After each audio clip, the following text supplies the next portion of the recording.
Abscisic acid or abscin or stress hormone or dormin is basically a weak or mildly acidic hormone.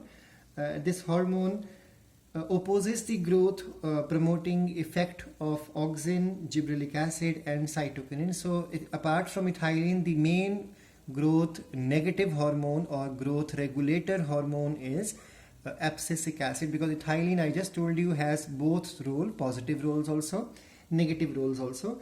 So remember that it is synthesized in all the portions of the plant. So whether you talk about seeds, whether you talk about maturation, you talk about dormancy, in every situation this hormone is synthesized, because in any condition stressful situations may arise. So whenever a plant is exposed to stress condition like lack of water, salinity in the soil, too much of salt, that means too much of fertilizers in the soil, or otherwise cold treatment, cold temperature, or if there is a frost, in all such condition you will find the plant will release abscisic acid to survive through the awkward conditions.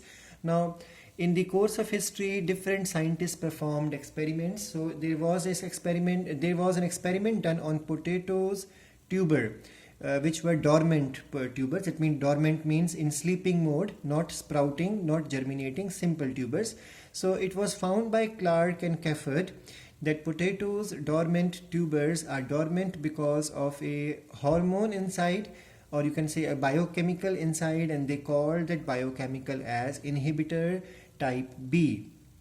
In the same manner, Endicott and Ufuma, he performed experiment on the cotton fruits, and he found in these fruits a hormone or a biomolecule which they called as abscicin type 2.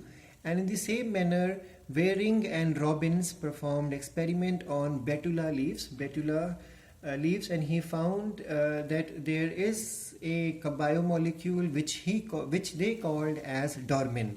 But today we know whether it is inhibitor of Clark and Cafford's experiment, whether it is abscicin of Endicott or Ufuma experiment, or whether there is dormin of Waring and Robbins experiment. They all are same biomolecule, and today the biomolecule is called as abscisic acid. Its short form or acronym is ABA.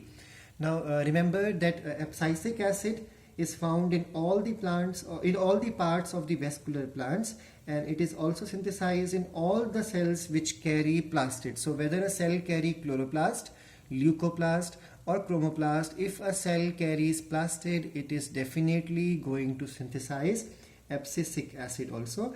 Remember, this hormone carries 15 carbons in the chain. So it's a 15 carbon type of hormone.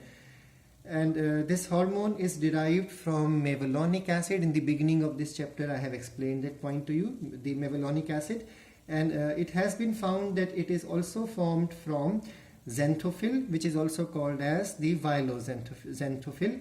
Now let's understand the physiological effects, that mean the functions and uses of abscisic acid. So the first one is the abscisic acid induced stomata to undergo closure. Now if you remember few minutes back I told you that in the last class I told you that cytokinins is responsible for opening of stomata, and now you are learning that abscisic acid is responsible for closure of stomata. So you can call this as antagonistic effect. What is antagonistic?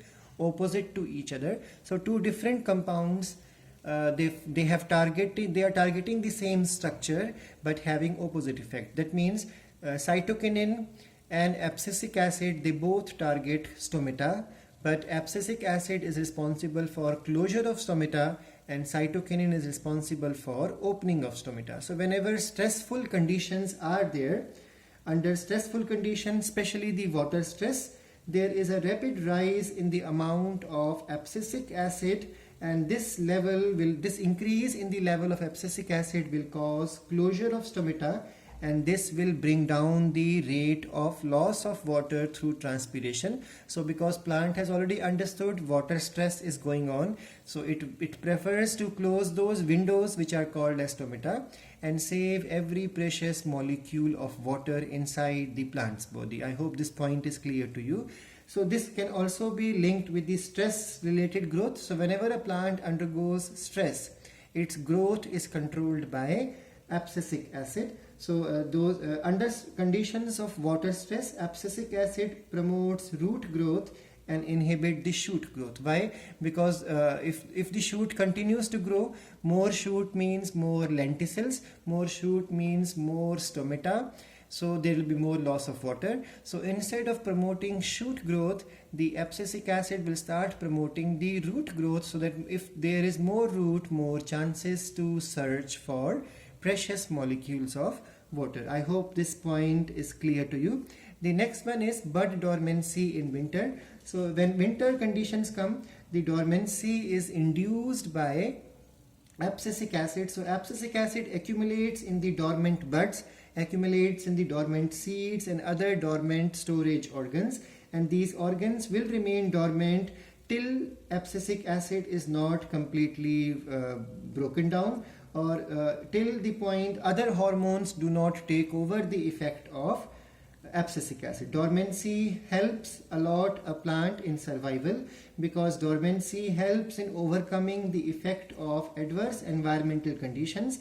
Adverse conditions are basically dry conditions and very high temperature or very much low temperature. So bud dormancy, seed dormancy, all these dormancies in unfavorable conditions are promoted by abscisic acid. In the same manner, the senescence, that means falling, aging of the leaf, and then the flowering, aging of the leaves, aging of the flowers and fruits are all controlled by abscisic acid. And there is one more role. Remember, we learned that ethylene is responsible for removing the geotropism. Now you are learning something opposite to it. The abscisic acid is responsible for promoting geotropism. So it will promote the roots to go deeper inside the soil, because they should look for deeper layer. If deeper layers are there, more chances to search for water or to find water. That's why geotropism is promoted by abscisic acid.